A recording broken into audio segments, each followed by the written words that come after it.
నాకు లేట్ అయింది. నాకు ఇదైతే ఈ ఉపాధి హామీ అంతా కూడా మోడీ గారి డబ్బులు, కేంద్ర ప్రభుత్వం ఇచ్చే డబ్బులే. మరి మోడీ గారు మన కోసం ఎన్నో పనులు, ఈ యొక్క ఉపాధి హామీ కాదు, మనకు కరోనా మహమ్మారి వచ్చింది అందరికి తెలుసేగా. మనకు తిందామంటే తిండికి కూడా లేకుండే, కష్టం అంటే బయటకు వెళ్ళే పరిస్థితి లేకుండే. ఆ టైంలో ఎన్నో దేశాలు కూడా, ఈ టైంలో ఈ భారతదేశంలో జనాభా ఎక్కువ ఉంటుంది, ఎన్నో కుప్పలుగా చనిపోతారని చెప్పేసి ఎన్నో అపోహలు సృష్టించారు. కానీ ఆ కరోనా మహమ్మారిని ఎదుర్కోవడానికి మన మోడీ గారు సైంటిస్టులను కూర్చోబెట్టి మరి అహర్నిశలు కష్టపడి మందును తయారు చేసి మా జనాభా ఎక్కువ ఉంటుంది, మరి వీళ్ళ ప్రాణాలు కాపాడాలనే ఉద్దేశంతో వ్యాక్సిన్ తయారు చేసి ఎన్నో చిన్న దేశాలు కోట్లు ఖర్చు పెట్టి వ్యాక్సిన్ ఇప్పించుకున్నారు.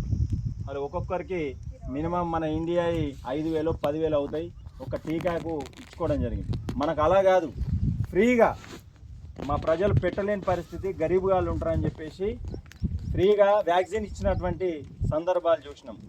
మరి అదేవిధంగా మరి ఆ టైంలో పని లేదు, వీళ్ళు తినడానికి తిండి ఉండదని చెప్పేసి నెలకి 10 కిలోలు మనకు బియ్యం కూడా ఉచితంగా రూపాయి తీసుకోకుండా ఇప్పటికి కూడా 6 కిలోలు ఇస్తానే ఉన్నారు.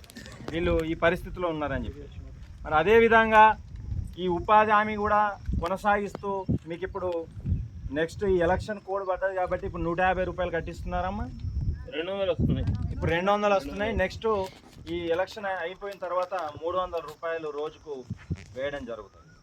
మరి ఇలాంటి మంచి పనులు ఎన్నో చేస్తూ వారు రోడ్లు, మురికి కాలువలు, ఊళ్ళల్లో సమస్యలు ఎన్నో చేస్తూ ముందుకు రావడం జరిగింది.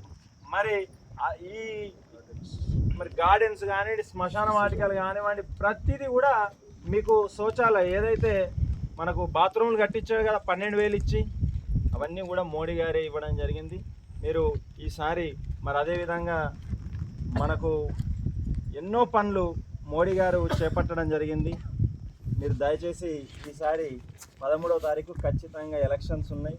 మరి మోడీ గారికి కమలం పువ్వు మీద 1వ నంబర్ గుర్తు మీద నొక్కి మరి అభ్యర్థిని భారీ మెజార్టీతో గెలిపించాలని చెప్పేసి సందర్భంగా తెలియజేస్తాను.